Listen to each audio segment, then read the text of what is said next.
Yo, salam à tous, that's your boy PAE from Military. Donc aujourd'hui, je vais parler au nom du peuple mauritanien par rapport au président et son gouvernement qui veut changer la constitution et changer le drapeau national en ajoutant 2 traits rouges parallèles. Donc, monsieur le président, malgré tout le respect qu'on vous doit par rapport à votre statut, nous, on est une jeunesse avertie, on est une jeunesse consciente.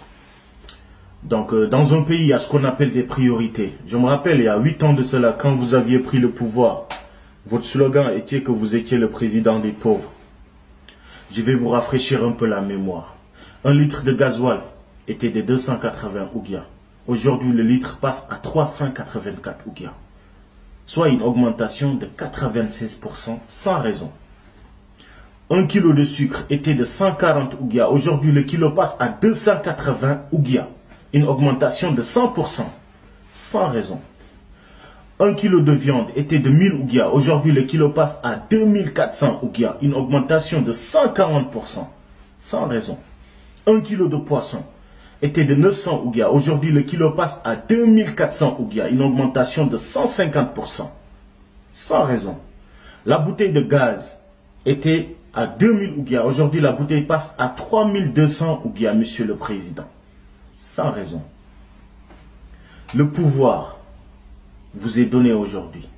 Mais il y a la justice divine, monsieur le président. Le cas de Maouye devrait vous servir de leçon.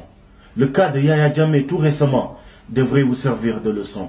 Le cas de Hosni Moubarak, le cas de Kadhafi, de Saddam Hussein, j'en passe, devrait vous servir de leçon, monsieur le président. Je me rappelle, il y a des années de cela, les Chinois avaient fait un bilan comme quoi que le stade olympique de Nouakchott allait s'effondrer parce qu'il est bourré de fissures, monsieur le président. Vous en faites quoi?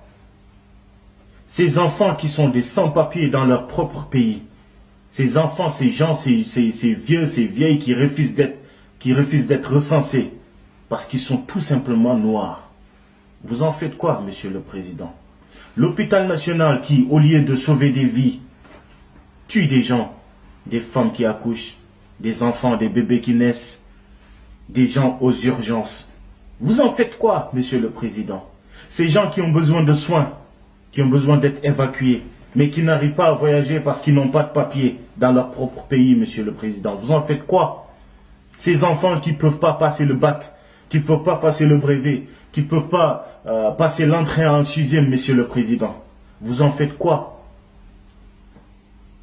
Vous êtes responsable de tout ce qui arrive à ce peuple mauritanien. Monsieur le président, un jour, vous allez rendre compte. Je vais juste vous rappeler quelque chose, monsieur le président. Changez tout ce que vous voulez, faites tout ce que vous voulez, mais la justice divine existe. Et un jour, vous et votre semblable et tout votre gouvernement, vous allez recevoir chez vous un invité qui va venir vous voir.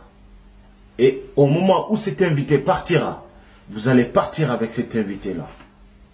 Dites-moi c'est qui? C'est l'ange de la mort. Un jour vous allez mourir et vous allez rendre compte. Donc, chère jeunesse, arrêtons de dire c'est pas grave, c'est pas grave, c'est pas grave. L'heure est grave. Essayons de réagir. Pas de violence, pas de vulgarité. Essayons de réagir positivement. C'était mon mot à dire. Si vous avez des réactions, vous êtes les bienvenus. Si vous avez des critiques, vous êtes les bienvenus. Mais l'heure est grave. Merci, salam à tous. Peace.